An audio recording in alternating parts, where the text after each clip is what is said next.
Em nome do Pai, e do Filho, e do Espírito Santo. Amém. Louvado seja o nosso Senhor Jesus Cristo. Querido irmão, querida irmã, celebramos hoje a ascensão do Senhor. O Senhor, após a sua ressurreição, tendo se manifestado aos seus discípulos por 40 dias, ascende aos céus. E subindo aos céus, está sentado à direita do Pai, como nós professamos a nossa fé, em toda a missa de domingo e nas solenidades e festas. O Senhor está sentado à direita do Pai. E neste dia nós recordamos este evento na história da salvação, a ascensão do Senhor. As três leituras de hoje fazem referência a este acontecimento, a este mistério. Nos Atos dos Apóstolos, no capítulo 1, no versículo 9, encontramos assim: Depois de dizer isto, Jesus foi levado ao céu à vista deles. Uma nuvem o encobriu, de forma que seus olhos não podiam mais vê-lo. No Evangelho, em Marcos, no capítulo 16, no versículo 19, depois de falar com os discípulos, o Senhor Jesus foi levado ao céu e sentou-se à direita de Deus. Na segunda leitura, Efésios, capítulo 1, versículo 20, ele manifestou sua força em Cristo quando ressuscitou dos mortos e o fez sentar-se à sua direita nos céus.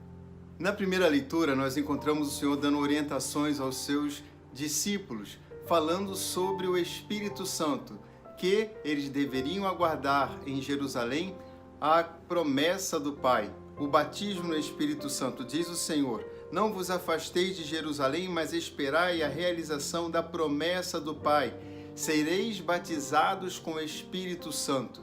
Batizados com o Espírito Santo, e assim o Senhor diz sobre este poder que haveria de ser derramado sobre eles. Mas poder para quê? Para que pudessem ser testemunhas, ou seja, para que pudessem falar de Jesus até os confins do mundo.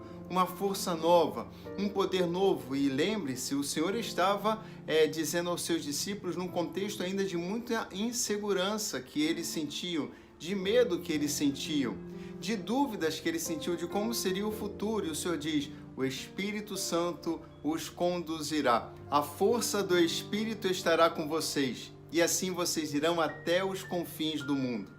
No Evangelho nós encontramos a referência em Marcos, no capítulo 16, do que exatamente fariam os discípulos cheios do Espírito Santo. O Senhor disse que eles iriam anunciar a boa nova do Evangelho. E ao anúncio da boa notícia, da boa nova do Pai misericordioso, que concedeu a graça do Espírito Santo para que todos aqueles que, crendo no seu Filho, fossem batizados, se tornassem seus filhos e filhas e tivessem assim a graça da vida eterna. Mas para acompanhar estas palavras, as pessoas duvidariam: mas isso é verdade que vocês falam? Sinais viriam para confirmar tudo aquilo que era dito sobre este grande e eterno, infinito amor do Pai.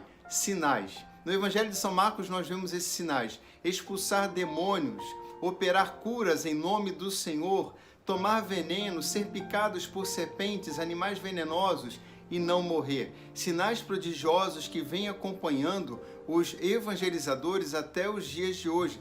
Basta acompanhar a vida dos santos, de modo especial no nosso canal do YouTube, no programa Orando com os Santos, com o Padre João Paulo. Quantas maravilhas nós ouvimos ali do poder do Espírito Santo. O poder não é dos homens, mas se manifesta em nós que cremos e anunciamos Jesus. Não poder para nos gabar, não poder para nos sentirmos melhores, mas para que Jesus seja conhecido, para que o Pai seja amado. E assim o Senhor manifesta o poder do seu amor, confirmando as palavras que são anunciadas em nome do seu Filho. É assim que esses sinais acompanham pela força e poder do Espírito Santo.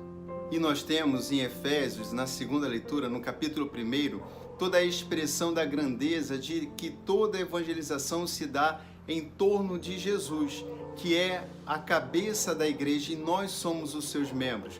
Nós não evangelizamos apenas porque lemos a Bíblia e conhecemos Jesus e podemos falar dele.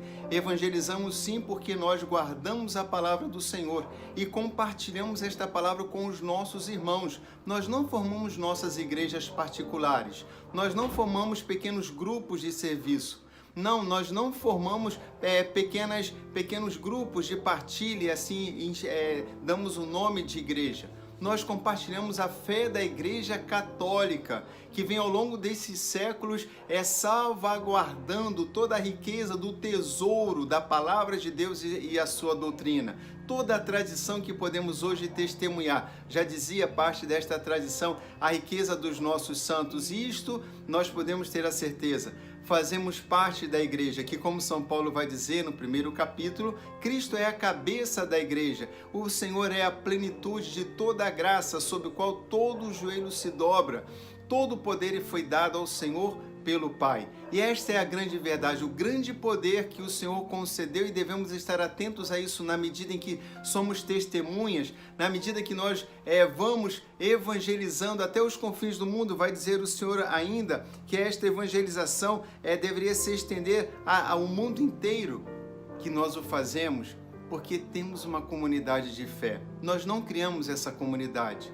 Não é uma panelinha que nós criamos a partir dos nossos gostos particulares, fundando pequenas igrejas ou células que instituímos e damos o nome de igreja. Não, nós não fazemos isso. Vivemos enquanto igreja católica. Nós somos católicos.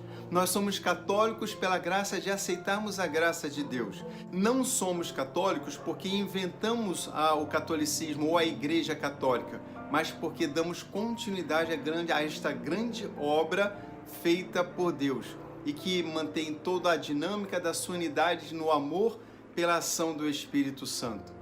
E na medida em que somos testemunhas do Senhor, como nós vimos na primeira leitura em Atos, na medida em que vamos ao mundo inteiro anunciando o Evangelho do Senhor, a boa notícia, o Evangelho, nós o fazemos guardando a esperança da grande riqueza da glória de Deus, da sua força que nos concede a graça da vida eterna. Meu irmão, minha irmã, nós não estamos aqui para obter nenhum sucesso evangelizador. Estamos aqui apenas para testemunhar que Jesus é o Senhor e, na medida que falamos de Jesus, orarmos pelas pessoas, para que elas possam sentir que Ele está vivo, como se manifestou também a nós. Como temos a graça de encontrá-lo a cada Eucaristia, a cada confissão, na celebração de todos os sacramentos, na medida em que devemos anunciar ao mundo inteiro este Deus de amor.